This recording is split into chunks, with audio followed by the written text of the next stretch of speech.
আমাকে হঠাৎ করে দাদাভাই বোধহয় খবর দিলেন যে তিনি আমার সঙ্গে কথা বলতে চান, যখন আমরা আন্দোলনে আছি, রাস্তায় আছি, সেই সময়টা।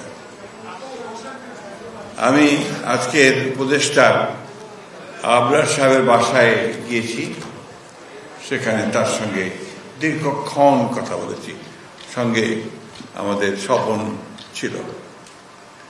আমি তার ভক্ত বহু আগে থেকে, তার লেখাগুলো যখন পড়তাম এবং তার সম্পর্কে নয়, তার বাবার সম্পর্কে আমার বাবার কাছে শুনেছি, সব মিলিয়ে তিনি আমার কাছে অত্যন্ত একটা উঁচু জায়গায় অবস্থান করতেন, শ্রদ্ধার জায়গায় অবস্থান করতেন।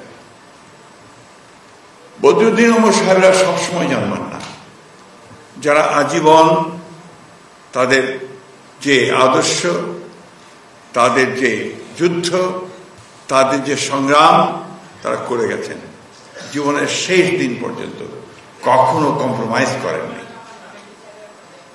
বদরুদ্দিন ওমর সাহেব আমাদের আজকের রাজনীতি যারা করছি আমরা অত্যন্ত ছোট বোধ করি তার কাছে, কারণ তিনি কখনো কম্প্রোমাইজ করেননি।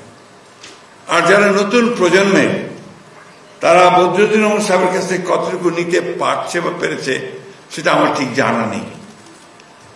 একটা কথা এখানে খুব জোরে সরে এসছে বদরুদ্দিন ওমর সাহেবের কথাগুলো থেকেই, সংগঠন সংগঠন সংগঠন। আমার মনে হয় ব্যক্তিগত ধারণা থেকে বিপ্লব তখনই সফল হয় যখন সংগঠন থাকে। আজকে এই যে একটা হতাশা এসছে, এই হতাশার মূল কারণটা হচ্ছে যে সংগঠনের অভাব।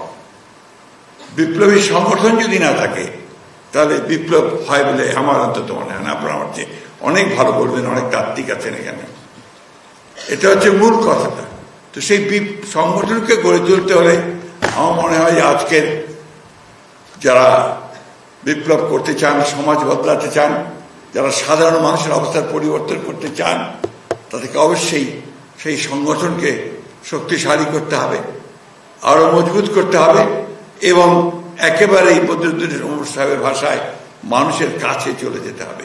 তাহলেই সেটা সম্ভব হবে। আমাকে আমন্ত্রণ জানান, আমি আবার আপনাকে ধন্যবাদ জানাচ্ছি, আপনাদেরকে সবকে শুভেচ্ছা।